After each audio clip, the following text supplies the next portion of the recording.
So the first thing I made was this little goblin. Good morning. It is market day, and as you can see, it is still dark outside. And here we are all set up. But I was obviously not using my whole brain power when I was making these because I got for the thumbnail. Hello and welcome to the chaos. It has been about 2 weeks, I think, since my last video, so I've got a good bit to catch you guys up on. I did have a market just yesterday, so that's part of what I'll be going over. I do have a couple of clips from that market as well. I think I have, yeah, just a couple small clips. I wanted to check in throughout the day, and I wound up not really being able to, but we'll talk about that later. And I've got a bunch of makes that I'm going to show you guys, especially some from a pattern test that I just completed recently. And if you follow me on Instagram, you've probably already seen several postings about that pattern test because I've been making posts about it quite frequently recently. Just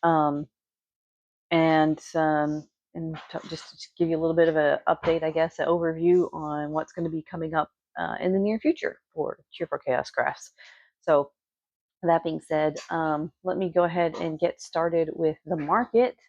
I'll tell you a little bit about it and I'll put in some clips. But it was the first Saturday street market that is part of the Lucky Rabbit right here in Hattiesburg that they do every month. And I haven't been to it in quite a while. I'm trying to remember when my last market with them was. It might have been March. It's been a while. I tend to not go to that one over the summer because it does get really hot and business just drops down a lot over the summertime. You don't get as many shoppers that are wanting to be out in 100-degree weather, shopping. Plus, it's just miserable and not good for my health to be out there. I'm not very heat tolerant when it comes to like sitting under a tent like that, just out in the sun. I burn pretty easily.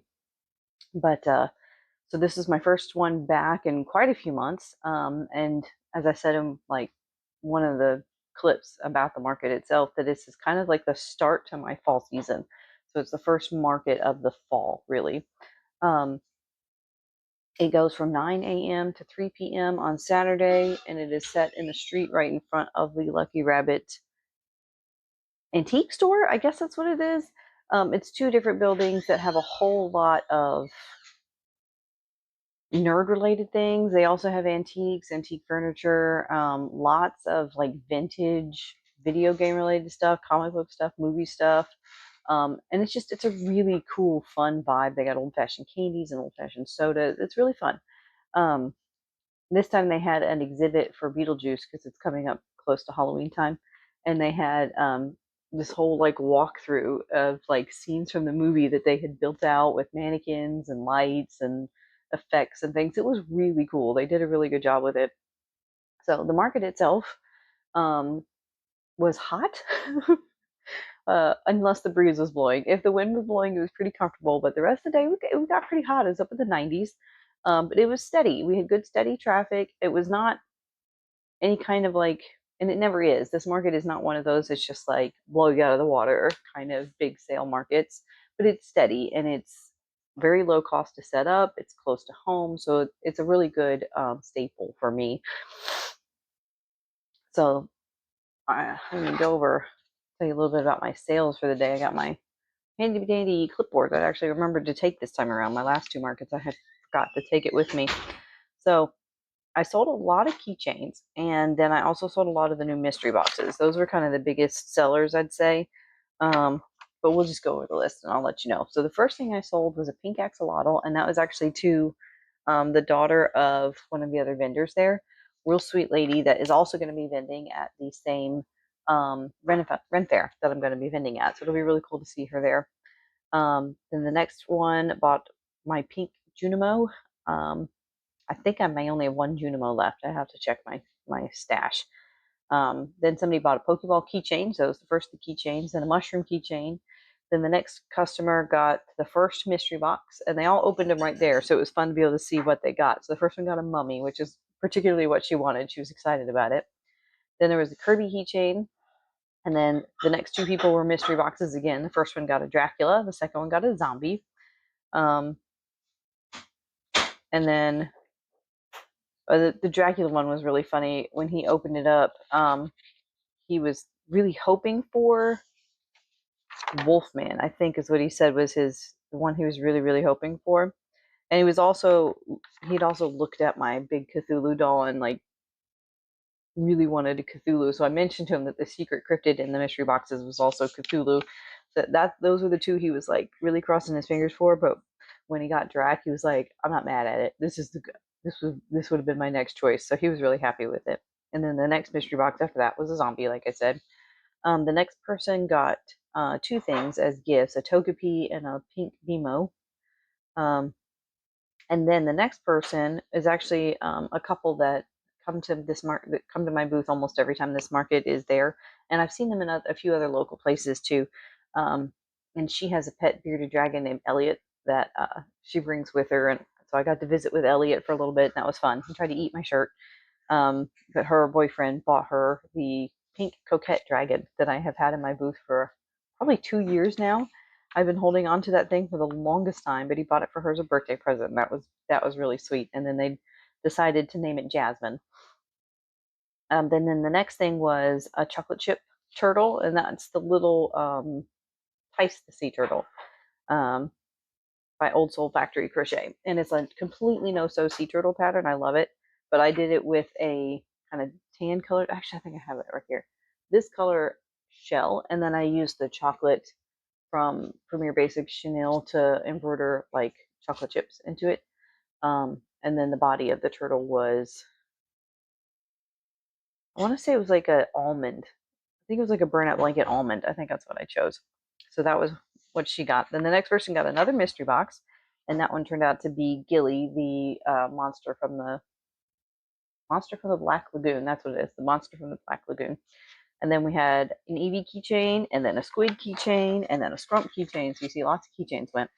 And then a little boy got Goomba from the Mario games. That's a free pattern on Instagram that I pattern tested a while ago. And then someone got one of my Aaron's Yarnimals Pokemon, and it was an Eevee. And then another couple of keychains, a Nemo keychain and a squid keychain, went to the next person. And some got one of my Evolution patterns that I just wrote that is going to be coming out soon. The Leafeon version of that. So now I have sold Leafeon and Sylveon out of that set. I think I still have the others, so I need to remake Leafeon and Sylveon. And then the next one was a Will-O-Wisp keychain. And then another mystery box, and this one turned out to be the Devil, and he was really excited about that one too. And then one more of the Aaron's Yarnimals, the Umbreon. And then my alligator, which was the pattern that I tried writing on the way to GalaxyCon, and it needs revisions, but I haven't had time to pick it back up, or the desire really to pick it back up and work on it. So I still have the notes. I may get back to it at some point, but the first one I made sold, and that little guy was very excited to get it. And then the girl who bought the chocolate chip cookie turtle came back and also bought my cinnamon roll turtle. Same pattern, but I just used the chocolate yarn to make a swirl around the shell to make it look like a cinnamon roll. And then the next person came and bought two mystery boxes for her twins, two little twin girls, and they got a mummy and a gilly. So that was both mummies gone and both gillies gone out of my mystery boxes. So I need to remake those for sure. And then the last sale of the day was someone who bought my blue BMO and a sushi cat keychain. So again, another keychain. I think, let me see if I can count them up real quick. 1, 2, 3, 4, 5, 6, 7, 8, 9, 10 keychains. And then the mystery boxes were definitely the second most, and that was 1, 2, 3, 4, 5, 6, 7 mystery boxes. So those are definitely the two biggest sellers of the day, which makes sense. They're the lowest price point things that I have, and mystery box is always just something fun that people love to participate in. So that was the market. It was great. I had a great time.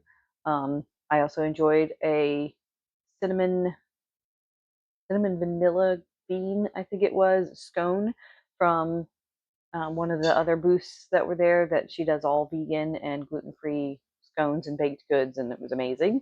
And then we had street tacos from the truck that was there. So it was a great day. It was a fun day.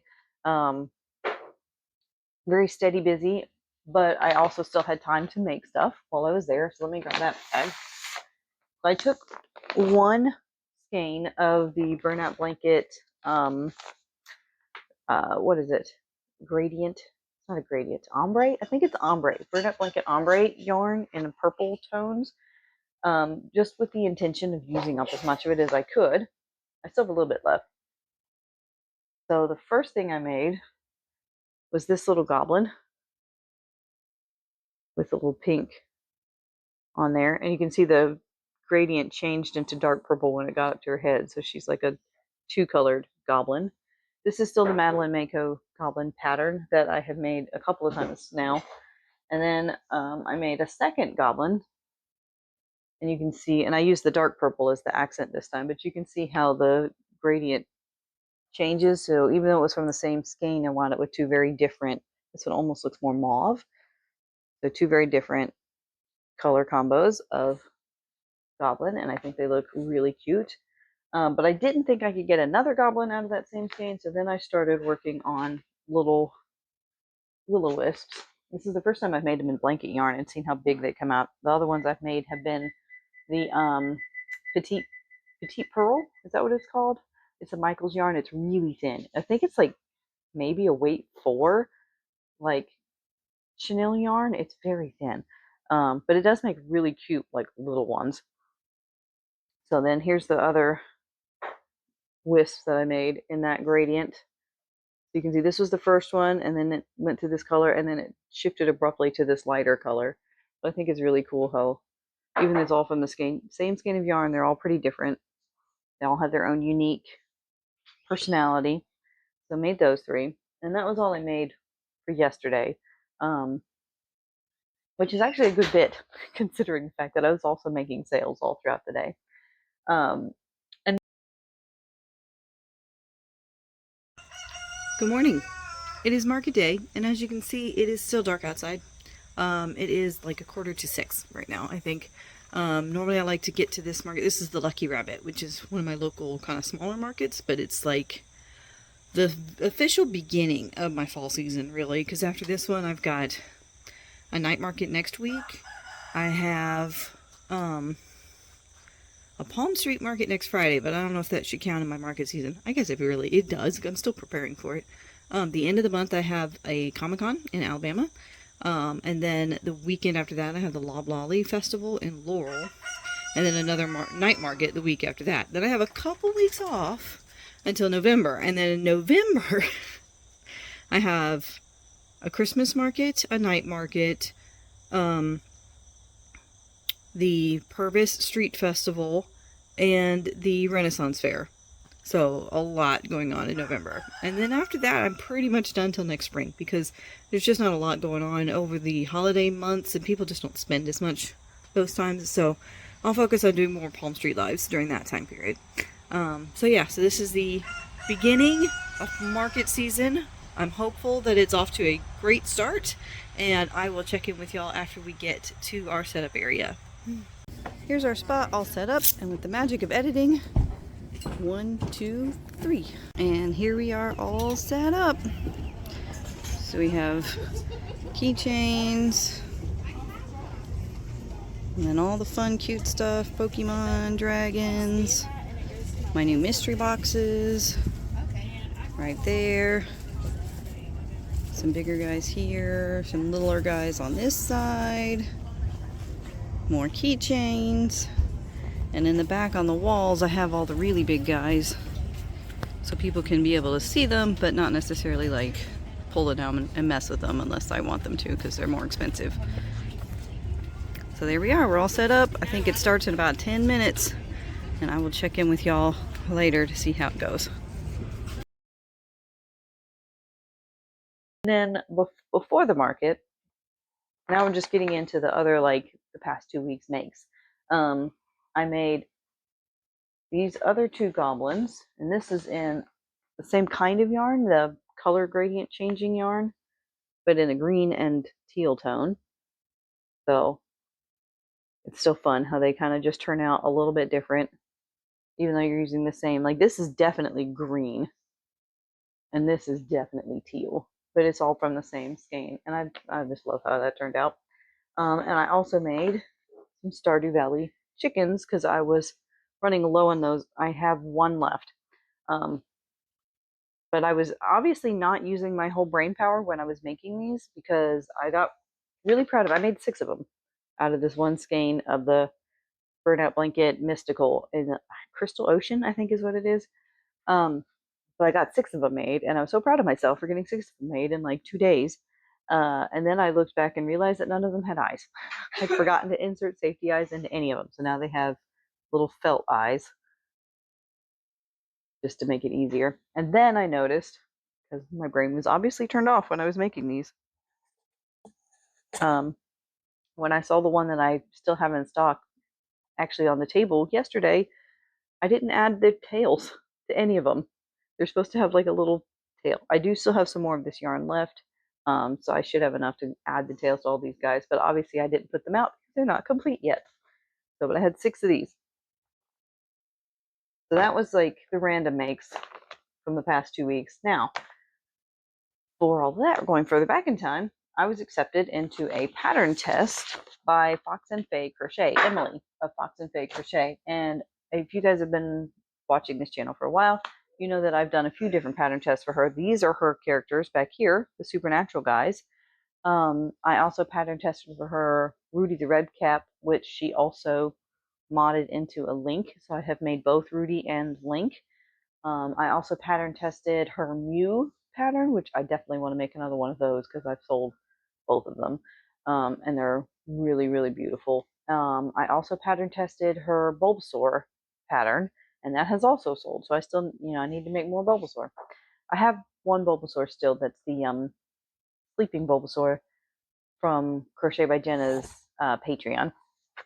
So I'll probably wait till that one goes before I make another big Bulbasaur, but the next one will probably be another one from Emily's pattern because I really, really like it.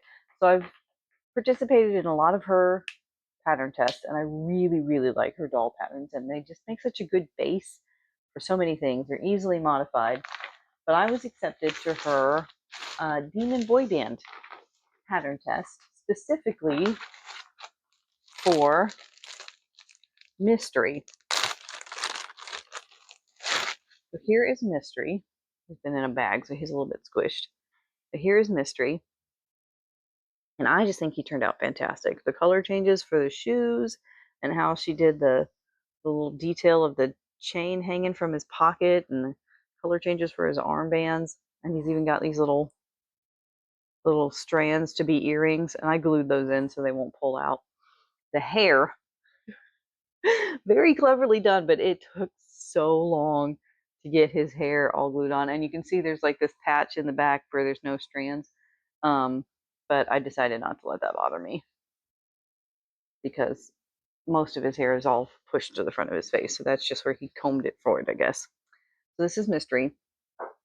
He's pretty big. I don't know if you can see him next to me. Let me back up a little bit. So in the Burnout Blanket and the Premier Basics Chenille, he turned out pretty darn big. This is definitely like a 14 or 16 inch doll. And then once we were done with the boy we were assigned to, she also had the pattern available for us to do all of them, or as many of them as we wanted to do. So I kept going. After Mystery, the next one I made was Romance because I wanted to, well, for one thing, my daughter requested it because he's her favorite. But for another, I wanted to get the ones with the most hair out of the way first. So if I started to get burnt out, I would at least have the more complicated ones done. So here is Romance. And again, just the way she does her pattern changes or color changes, like I did change it up a little bit. I added 2 more rows where I added in this white to make the toe part of his sneakers a little bit more visible. That was the only change I made. The rest of this is all straight Emily, and I think it's awesome. His hair is really cool. Now, the way he's kind of squished down a little bit. The way she described it is to have these 2 strands like sewn together along here and then sewn down the side of his face. And I kind of struggled with that a little bit. So it's not as smooth looking as hers was, but I think it looks good. I think he still looks good, and he's pretty big too. So then after Mystery. The next one I did was Abby.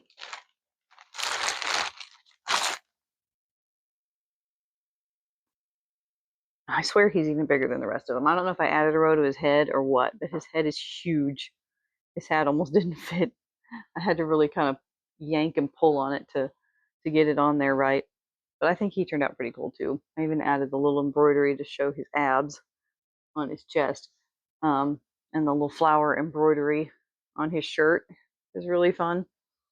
So I think he turned out good. Honestly, I love them all. I think they all turned out great. So then I did Baby next, which I think might be my personal favorite of the dolls.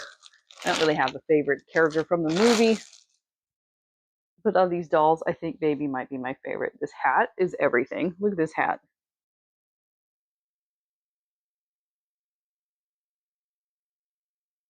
And he's just so cute. His little sweater and his little button down underneath the sweater.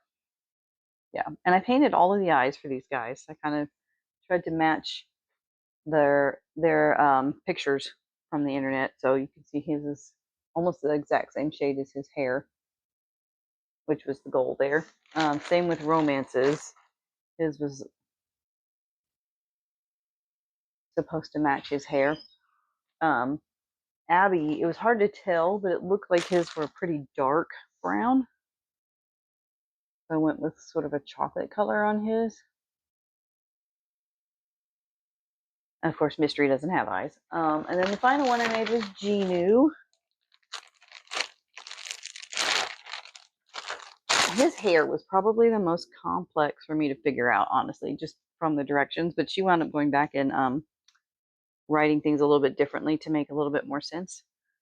So I think it was just, it's one of those cases where it makes sense in your mind, but maybe not in the next person to read it.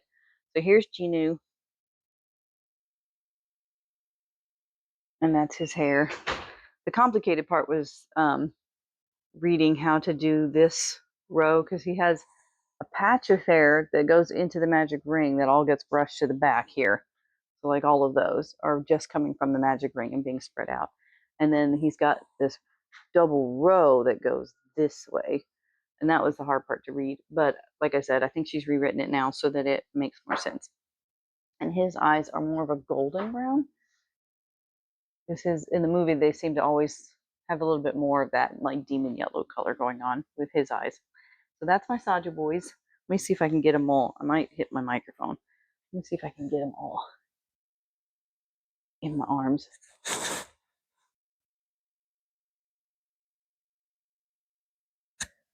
I don't know if I can do this, guys. They're so big. They're so very large. There's one more. It's down here on the couch. I can't even see. I can't even see because of all of the stuff, goodness in my arms. Okay. No, now he's blocking everybody else. Do this. There we go. For the thumbnail. Okay. These guys were a lot of fun to make, but I'm not going to take them to any of my regular markets. If they're still around later, I might wind up taking them to like Comic-Con. And I do have one of those at the end of the month. But the first thing I'm going to do with these guys is post them exclusively to a Palm Street auction for you guys, for you, for my Instagram followers, for my TikTok followers, for anybody who gets the message, and I hope a lot of people do. On Saturday the 13th, these guys are going to be part of a special Palm Street auction of specifically these large size character dolls. So I've got these 5. I have Harry and Hermione. I have Bobby Singer from the Supernatural series.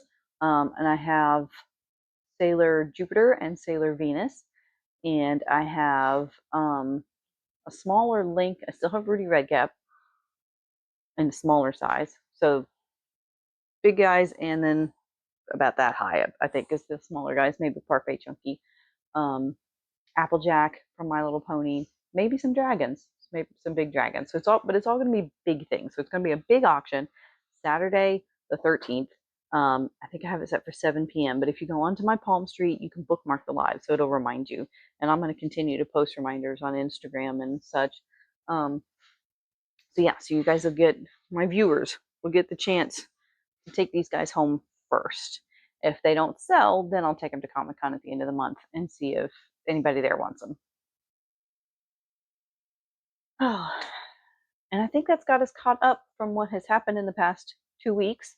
So upcoming plans. Um, the Palm Street Live next Saturday. I have another market on Tuesday before then. And then at the end of the month, the South Alabama Comic Con. That's where I'll be doing that. And then right after that, I have another market locally. It's called the Loblolly Festival. Never done it before, but I've heard a lot of good things about it. And then I get a little bit of a break until November. November is going to be super busy though. So plans as far as videos go, market recaps from the for the markets that are upcoming, and just continuing to show you what I've made week to week. And then after the Palm Street, we'll get on and talk about that, and I'll tell you how that goes. So that's all I have for the past 2 weeks and what's upcoming for us. And thank you so much for watching, and I hope to see you guys in the next video.